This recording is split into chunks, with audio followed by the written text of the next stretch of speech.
Hello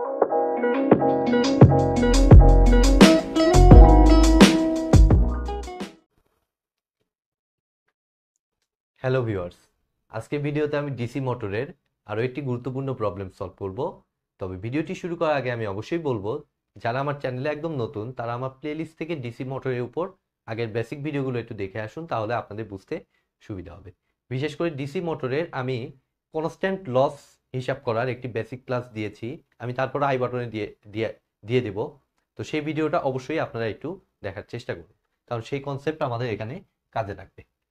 তো কোশ্চেনটিতে বলছে, এটি থ্রেজার বইয়ের 29.28 নাম্বার এক্সাম্পল। আর কোশ্চেনটিতে বলছে দেখুন, the input to a 220 volt DC shunt motor is 11 kilowatt, calculate. A নাম্বারে চাইছে দ্য টর্ক ডেভেলপড, বি বলছে দ্য ইফিসিয়েন্সি, আর সিতে বলছে the speed at this load. আর নো লোড কারেন্টটা আমাদের দেওয়া আছে 5 অ্যাম্পিয়ার, নো লোড স্পিডটা দেওয়া আছে 1150 RPM. Armature resistance equal to 0.5 ohm, আর shunt field resistance equal to 110 ohm. তো বইতে যদিও কোশ্চেনে এখানে দেয়া আছে 230 ভোল্ট, কোশ্চেনে দেয়া আছে, বাট ভিতরে ক্যালকুলেশন করার সময় ওরা সব ক্যালকুলেশন করছে 220 ভোল্টে, যার কারণে আমি এটাকে কারেক্ট করে আমি 220 ভোল্ট দিয়েছি। তো দেখুন এখানে বেসিক্যালি যে ঘটনাটা ঘটতেছে, আমাদের দুটো কেস, একটা হচ্ছে নো লোড আর একটা হচ্ছে ফুল লোড। তো ফুল লোড অবস্থার ডাটা এই যে এখানে দেয়া আছে দেখুন। তো আমরা যে কাজটা করব, আমি ফার্স্টে নো লোডের জন্য সার্কিটটি আগে আঁকাবো। নো লোডের জন্য আমার সার্কিটটি দেখতে কেমন, এই যে আর্মেচার, আর্মেচার রেজিস্ট্যান্সটা সবসময় এর সাথে সিরিজে আমি দিতে বলছি যাতে ক্যালকুলেশনের সুবিধা হয়।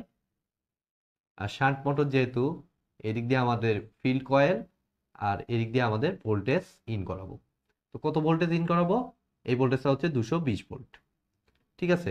আর এই রেজিস্ট্যান্সটা, ফিল্ড রেজিস্ট্যান্স কত, 110 ওহম, আর আর্মেচার রেজিস্ট্যান্স 0.5 ওহম, ঠিক আছে। তো নো লোড অবস্থায় দেখুন আমাদের কারেন্টটা দেওয়া আছে, no load current 5 ampere. That means এদিক দিয়ে ঢুকতেছে আমার কত, 5 অ্যাম্পিয়ার, ঠিক আছে। এই কারেন্টটা বেসিক্যালি বুঝাচ্ছে হচ্ছে আমার কি, এই যে এই টার্মিনালের যে কারেন্টটা সেটাই বেসিক্যালি বুঝাচ্ছে। তো এখানে 5 অ্যাম্পিয়ার পাইলাম। তাহলে দেখুন আমার লাগবে হলো আই এ নট। ফার্স্টে আমার লাগবে অবশ্যই আই এ নট, নট দ্বারা বুঝাচ্ছি নো লোড আর্মেচার কারেন্ট। আর এদিক দিয়ে আমাদের শান্ট কারেন্ট আসতেছে, যে কারেন্টটা আমরা বের করে ফেলতে পারি সহজেই। কত,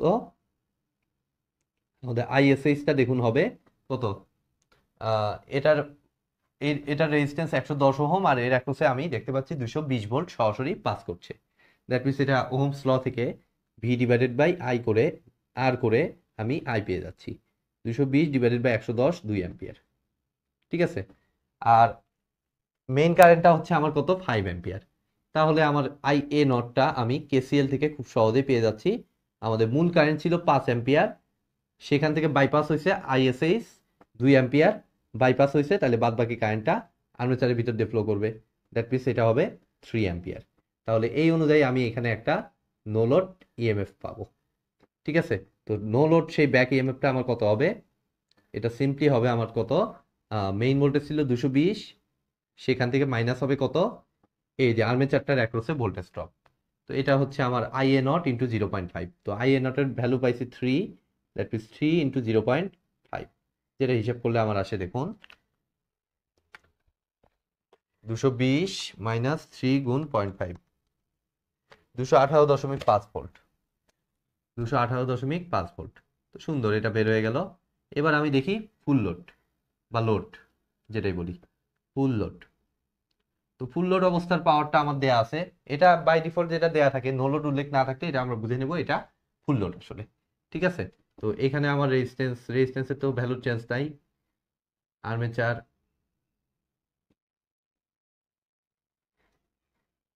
110 ওহম,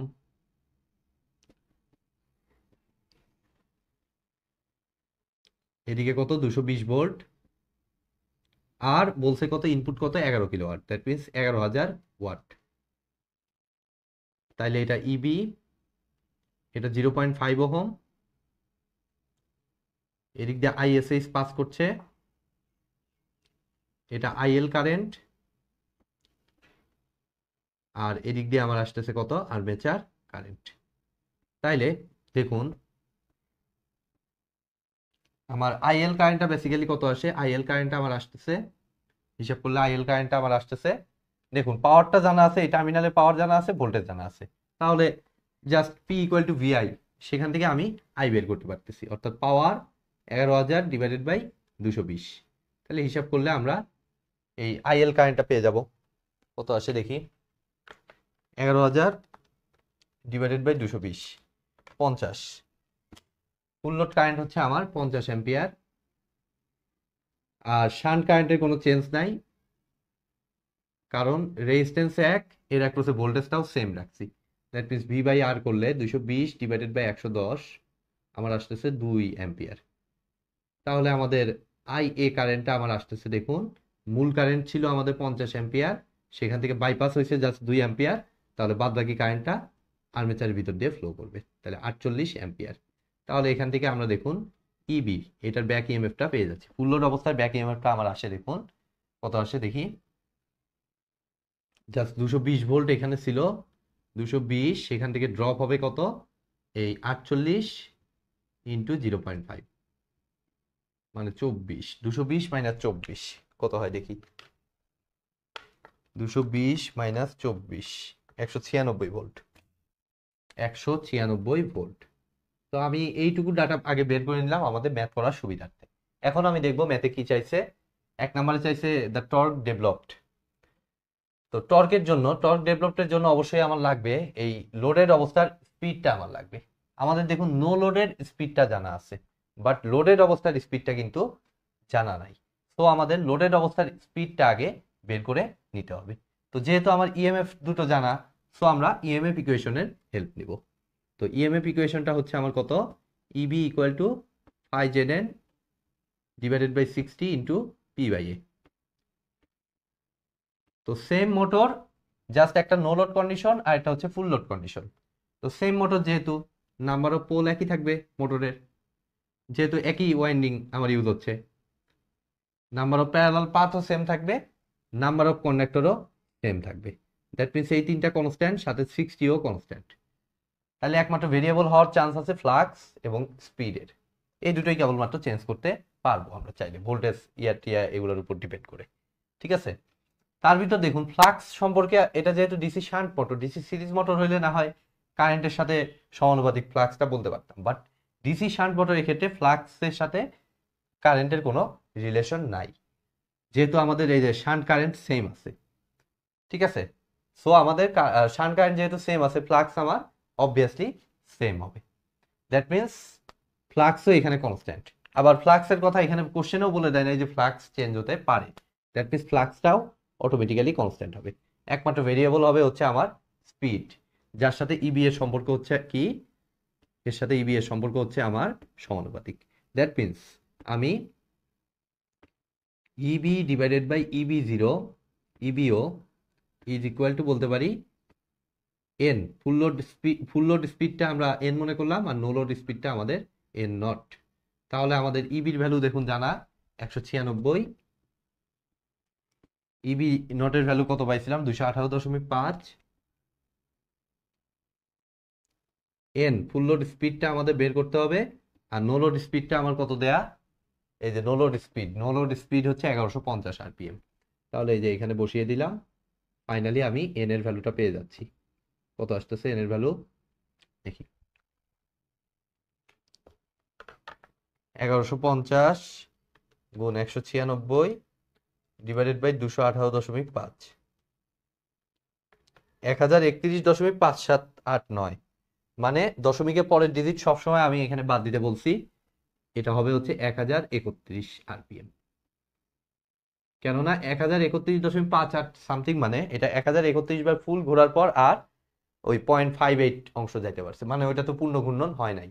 আর দ্বারা যেহেতু রিভলিউশন বোঝায়, এখানে শুধুমাত্র ঘূর্ণনটা বোঝাবে, যার কারণে দশমিকের পরে যদি 9-8ও থাকে, সেই 9-8 অংশটা বাদ যাবে।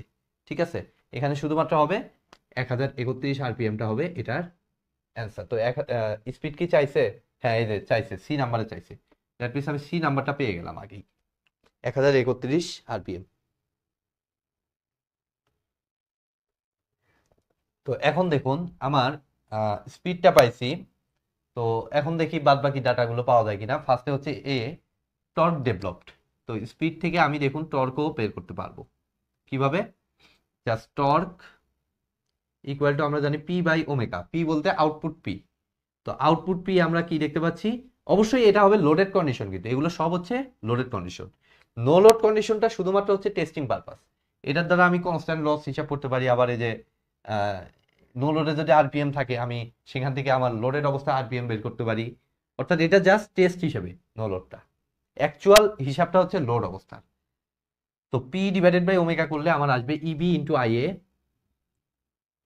পি ইকুয়াল টু যেহেতু ভিআই, আর নিচে আসবে 2 পাই ওমেগা, আর কি নিচে আসে ওমেগা। আমরা এটা সবাই জানি T equal to P by omega, SSC থেকে এই ফর্মুলা দেখে আসতেছি। তো ওমেগাকে ভাঙাইলে আবার 2 পাই n/60। তাহলে এখানে যদি ভ্যালু বসিয়ে দেই, তাহলে দেখুন ইবির ভ্যালু হচ্ছে, লোডের অবস্থার ইবি হচ্ছে 196, ইন্টু আই এর ভ্যালু হচ্ছে আমার 48, divided by 2 pi, into N এর ভ্যালু হচ্ছে 1031, মাত্র পাইলাম যে, ডিভাইডেড বাই 60। বসিয়ে দিলে আমাদের টি এর ভ্যালুটা আসতেছে দেখুন, টর্ক টি, এটা হিসাব করলে 196 গুণ 48 গুণ 60, 196 গুণ 48 গুণ 60 divided by 2 pi divided by 1031, 87.138, 87.138 newton metre. তো এটাই হবে এই টর্কের অ্যান্সার। তো আর কি চাইছে, মেইন জিনিস হচ্ছে আমার ইফিসিয়েন্সি। ইফিসিয়েন্সি ক্যালকুলেট করতে আমাদের ওই কনসেপ্টটি কিন্তু লাগবেই, অর্থাৎ কনস্ট্যান্ট লস হিসাব করার ওয়েটা। তো এটা আমি দেখুন এখন শুরু করতেছি। তো কনস্ট্যান্ট লস হিসাব করতে আমাদের যাওয়ার স্টেপটা হচ্ছে নো লোড অবস্থার ইনপুট পাওয়ারটা আগে দেখতে হবে। তো নো লোড অবস্থার ইনপুট পাওয়ার, অর্থাৎ ইনপুট অফ নো লোড, মানে পিআইএন ও মনে করলাম, ঠিক আছে, পিআইএন নট আর কি, এটা দ্বারা নো লোড ইনপুট মনে করতেছি। তো এটা কিন্তু আমাদের সরাসরি দেওয়া ছিল না, ঠিক আছে, বাট আমাদের ভোল্টেজ জানা, কারেন্ট জানা। তো এখান থেকে 220 গুণ 5 এটা করে দিলে, এই দুটো P equal to VI apply করলেই নো লোড অবস্থার ইনপুটটা আমরা পেয়ে যাব, ইনপুট পাওয়ার। অর্থাৎ এটা হিসাব করলে আসে দেখুন 1100 ওয়াট। আর কপার লসটা কত, নো লোড কপার লস মানে পিসিইউ নট, এটা আমার আসে কত, in IA not square into 0.5, মানে সরাসরি আমি লিখে দেই, আইএ নট হচ্ছে আমার কত, আইএ নট এই যে 3 square into 0.5 plus 2 square, 2 square into 110। বইতে যেহেতু এই পার্টটা লেখেনি ওরা, কারণ পরবর্তীতে এটা কাটা চলে যায় দুই সাইড থেকে। এই যে ফুল লোডের ক্ষেত্রে আবার যখন হিসাব করছে, সেক্ষেত্রেও এই শান্ট ব্রাঞ্চটা হিসাব করেনি। আসলে কাটাকাটি হয় বলে ওরা নেগলেক্ট করছে, বাট এভাবে না দেখানোটাই ভালো। আমার হিসাব করার রেজাল্ট আলটিমেটলি একই আসবে, আপনি যোগ করুন আর না করুন, বাট দেখানোটা সব থেকে বেটার। তাহলে দেখুন আমার এখানে আসতেছে 3 স্কোয়ার গুণ 0.5 প্লাস 2 স্কোয়ার ইন্টু 110, 444.5, 444.5 ওয়াট। তাইলে আমার দেখুন আমি এখান থেকে কনস্ট্যান্ট লসটা পেয়ে যাব, বা ফ্রিকশন অ্যান্ড উইন্ডেজ লস বা কনস্ট্যান্ট লস, এটা আমার আসবে বেসিক্যালি কত, 1100 মাইনাস